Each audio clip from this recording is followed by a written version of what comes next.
నమ్మిన 12 వయసున ప్రభు నమ్మినప్పుడు కొద్ది రోజులు మా అమ్మ నాన్న సంతోషంగా ఉన్నారు. ఎందుకంటే ఒకప్పుడు నేను చాలా వైలెంట్, 4 గంటలకు ఇంటికి వెళ్ళేది, ఎర్లీ మార్నింగ్ వైలెంట్ ఉండేవాడిని.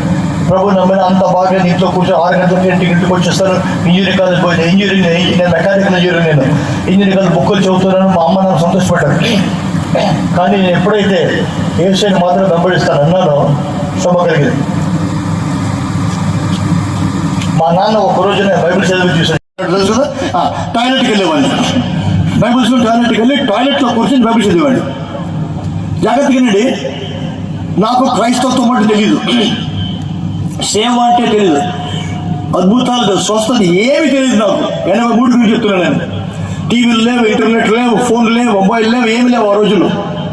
బళ్ళారిలో, మా ఊర్లో బళ్ళారి లేదు మాది. బళ్ళారిలో మాకు క్రైస్తవ పుస్తకాలు లేవు, మారు మనసు సంఘాలు లేవు, ఏమి లేవు. నాకు ఎవరు స్పిరిచువల్ ఫాదర్స్ లేరు. బాత్రూంలోకి వెళ్ళి బైబిల్ చదువుకుంటూ ప్రార్థన చేసేవాడిని. బైబిల్ చదువుకుంటూ అన్న భాషలో ప్రార్థన చేసేవాడిని. చేస్తుంటే నాకు తెలియదు, నా కళ్ళ ముందు దర్శనం కనబడేది. దర్శనం అంటే తెలియదు, అది దర్శనం అని కూడా నాకు తెలియదు. నా కళ్ళ ముందు ఏమో కనబడేవి. ఏం కనబడేవంటే, నేను నిలబడ్డాను, నా ముందు సముద్రంలో జనం ఉన్నాను. నేను అనుకున్నాను, నా ముందు సముద్రం జనం ఎందుకు వచ్చాను, నన్ను ఎందుకు పెట్టినారు వీళ్ళు. తర్వాత నా కళ్ళ ముందు చూస్తున్నాను, కుంటి వాళ్ళ కర్రల పరంగా నడుస్తూ ఉన్నారు, వీల్ చైర్లు జనమిలే నడుస్తున్నారు. నేను ఎందుకు వీళ్ళు కర్రల పరంగా కుంటే నడుస్తున్నారు నాకు అనుమానం. చూడండి, నేనేమనుకుంటే నేను ఇంజనీరింగ్ స్టూడెంట్, దేవుడు ఏమని చెప్తున్నాడా, రే ఇంజనీరింగ్ మానే డాక్టర్ అయిపోరా అని చెప్తున్నాడా అని అనుమానం. ఎందుకు హీలింగ్ అవుతున్నాయి నాకు తెలియదు. హీలింగ్ మినిస్టర్ కూడా తెలియదు.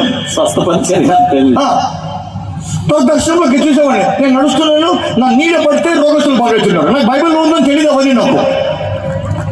ఇదేంటో నీడ పడితే రోగస్తులు బాగవుతారు, ఏమి తెలియదు నాకు. బాత్రూంలో కూర్చొని బైబిల్ చదువుకుంటూ కళ్ళబ్బా నీళ్ళు కాచుకుంటూ 3-4 గంటల్లో బాత్రూంలో పడుతుంది. 12 వయసు నాకు. కొద్ది రోజులు ఓకే. తర్వాత మా అమ్మ నాన్న డౌట్ వచ్చింది. మా అమ్మ నాన్నకు, ఏంటో ఆయన బాత్రూంలోకి 4 గంటలు బయటికి రాడు,